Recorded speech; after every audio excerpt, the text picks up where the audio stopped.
तभी अली ने अपने हाथ में पकड़ा हुआ रिमोट हिलाते हुए कहा, तुम्हारे लिए यही अच्छा है कि तुम अंदर जाकर बैठ जाओ। तब वेद ने अपना रियल प्लान एग्जीक्यूट करने के लिए अली के साथी को भड़काने के लिए कहा, तुम इसे देशभक्ति कहते हो, लेकिन मेरी नजरों में तुम कायर हो, सिर्फ कायर। तब अली का साथी चिल्लाया, तुम जैसे लोग हमारी देशभक्ति को क्या समझोगे? वेद ने जानबूझकर प्रवोक करते हुए कहा, अरे समझना भी नहीं है, क्योंकि तुम देशभक्त नहीं बेवकूफ हो, जो किसी और के ब्रेन वॉश करने पर अपनी जान देने चला आया। उस साथी ने गुस्से में क्रॉसबो उठाया तो अली ने तुरंत उसे रोक दिया, रुक जाओ, ये बहुत स्मार्ट है, ये बस तुम्हें इमोशनली मैनिपुलेट कर रहा है ताकि हम कोई एक्शन लें और फिर ये मौके का फायदा उठा ले। अभी अभी कैबिन में हुई लड़ाई में मानव ने माही और सीमा को प्रोटेक्ट किया था, लेकिन खुद घायल हो गया था।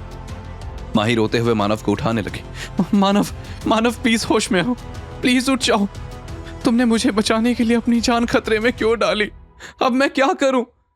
माही की रोने की आवाज सुनकर मानव ने मुश्किल से अपनी आंखें खोली, कराहते हुए बोला, माही तुम ठीक?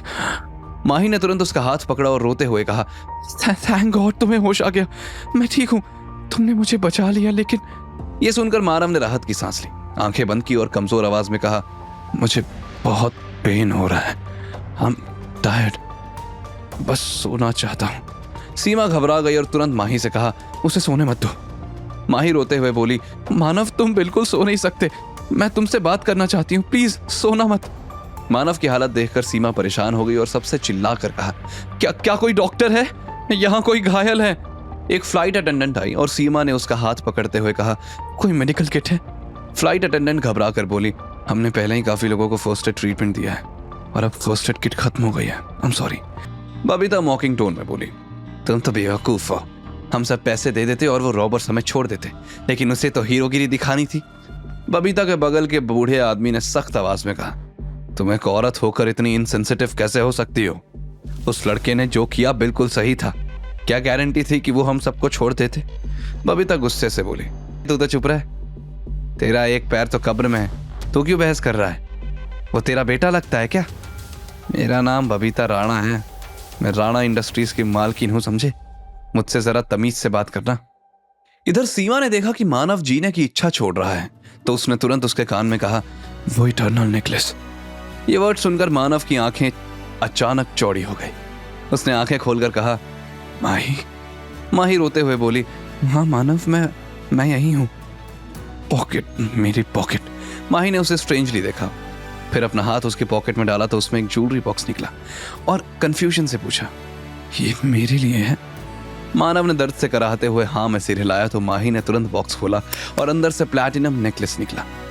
उस पर इटर्नल लव का पैटर्न देखकर माही की आंखें नम हो गईं।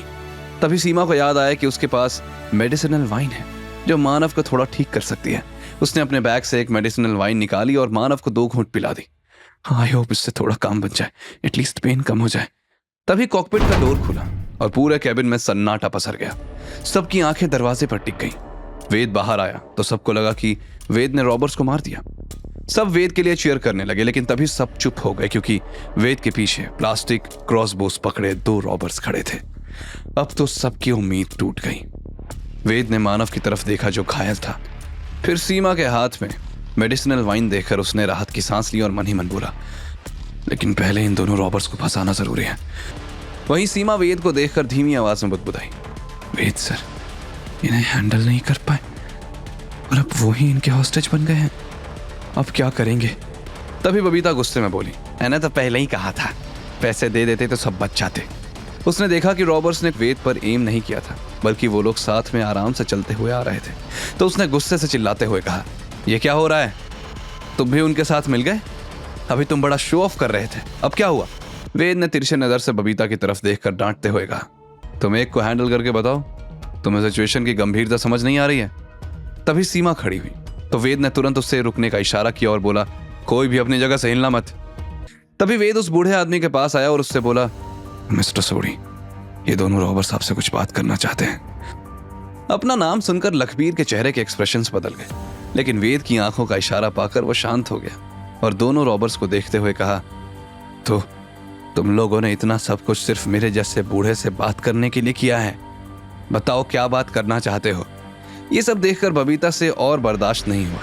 वो रॉबर्ट्स पर चिल्लाई, व्हाट? सिर्फ बुढ़े से बात करने के लिए इतना तमाशा। देखा, मैंने कहा था ना, एक नंबर के डरपोक हो। यह सुनकर वेद ने रॉबर्ट से कहा, मुझे जरा 1 मिनट देना, फिर तुम लोगों का मैटर सॉल्व करवाता हूं। बबीता गुस्से से चिल्लाई, हाउ डेयर यू। तभी लखबीर बोला, इसने बहुत सही किया। तुम्हें जिस कंपनी का घमंड है ना, इस प्लेन से बाहर निकलते ही तुम्हारा यह घमंड मैं तोड़ूंगा। तब बबीता गुस्से में बोली, अबे तू है कौन? तुझे पता है मेरी कंपनी की केटरिंग इंडस्ट्री में क्या पोजीशन है? तू मेरे सामने कुछ नहीं। यह सुनकर वेद ने हंसते हुए सरकास्टिक टोन में कहा, ओह, तुम इतनी बड़ी हस्ती हो और इन्हें नहीं जानती हो। ये हैं प्रेसिडेंट लखबीर सोडी। ये सुनते ही बबीता के पैरों तले जमीन खिसक गई। उसने तुरंत हाथ जोड़कर कहा, मिस्टर सोडी, मैंने अनजाने में। तभी उसकी बात पूरी भी नहीं हुई थी कि लखबीर ऊंची आवाज में बोला, मेरे देश में किसी देशद्रोही की कोई जगह नहीं। तुम्हें मैं ना घर का छोड़ूंगा ना घाट का। और रही बात कंपनी की, तो जल्दी ही उसका नाम और निशान मिटने में वक्त नहीं लगेगा। यह सुनकर वेद ने राहत की सांस ली। उसे बस यही डर था कि कहीं लखबीर डरपोक न निकले। बबीता का चेहरा पीला पड़ गया, लेकिन फिर वो रॉबर्ट्स की तरफ देखकर लखबीर से बोली, तुम पहले प्लेन से जिंदा तो निकलो। उसे इग्नोर करते हुए लखबीर ने रॉबर्ट्स की तरफ देखकर कहा, तुम्हें मुझसे बात करनी है ना? कहीं आराम से बैठकर बात करते हैं। तब बिना किसी हेजिटेशन के कहा, बैठने की जरूरत नहीं, खड़े खड़े बात कर सकते हैं। लखबीर स्माइल करते हुए बोला, तुम दोनों इस 70 साल के बुढ़े से डर रहे हो? यह सुन साथी गुस्से में लखबीर के बगल में बैठ गया। डरता तो मैं अपने बाप से भी नहीं हूं। उस मोमेंट पर प्लेन अचानक हिलने लगा और रेडियो से फ्लाइट अटेंडेंट की आवाज आई, लेडीज एंड जेंटलमैन, हमारा प्लेन एयर करंट से अफेक्टेड है और इसलिए मॉडरेट टर्बुलेंस है। प्लीज अपनी सीट बेल्ट बांध लीजिए। खड़ाया तो वेद ने उसे पकड़ना चाहा। अरे संभल कर। ले काफी शातिर था। वो झटके से पीछे हटा और वेद की तरफ क्रॉसबो पॉइंट करके बोला, दूर हो मुझसे। वेद मुस्कुराते हुए पीछे हट गया। अरे मैं तो बस हेल्प कर रहा था। अब सिर्फ वेद खड़ा था। उसका शरीर इधर उधर घूम रहा था और ऐसे लग रहा था जैसे कोई शराबी लुढ़क रहा हो। फिर वो अचानक पर गिर पड़ा और अगले ही झटके में साथी के ऊपर और फिर सीधा नीचे लुढ़क गया। तब और उसके साथी जोर से हंस पड़े। फिर हंसते हुए बोला, बहुत हुआ, तेरी लाइफ अब हमारे किसी काम की नहीं। ये देखकर सीमा, मानव और माही की सांस अटक गई। वहीं बबीता की आंखें चमक उठी। प्लेन के बाकी सब लोग भी घबरा गए। तब लखबीर बोला, पहले मुझसे बात कर लो, क्या कहना चाहते हो तुम लोग? हमारी बस एक मांग है, अगर वो पूरी नहीं हुई तो इस प्लेन में धमाका होगा। लखबीर ने कामली उसे देखा और पूछा, लेकिन पहले तुम्हारी रिक्वेस्ट बताओ। अली सरकास्टिक टोन में बोला, तुम उस एड और सपोर्ट प्लान को अग्री करो जिसे तुमने पहले रिजेक्ट किया था। यह सुनकर लखबीर हैरान रह गया और फिर गंभीरता से कहा, अग्रीमेंट को आइडेंटिफाई करना मेरा काम नहीं है। हर प्रोजेक्ट के अपने रूल्स और प्रोसीजर्स होते हैं। ऐसा नहीं है कि मैं प्लेन पर तुम्हें हाँ कह दूं और hundreds of billions of rupees झोली में गिर जाएंगे। इसका क्या मतलब है? तो हमारा काम नहीं करेगा? तब वेद ने स्माइल किया और कहा, अरे मिस्टर सोडी का कहने का मतलब है कि तुम सपने से बाहर निकल जाओ, तुम्हें फूटी कौड़ी भी नहीं मिलेगी। आगे की कहानी जानने के लिए देखें अगला एपिसोड सिर्फ पॉकेट एफएम के YouTube चैनल पर और के फॉर किंग के सारे एपिसोड्स को सुनने के लिए डिस्क्रिप्शन में दी लिंक से डाउनलोड करें पॉकेट एफएम ऐप।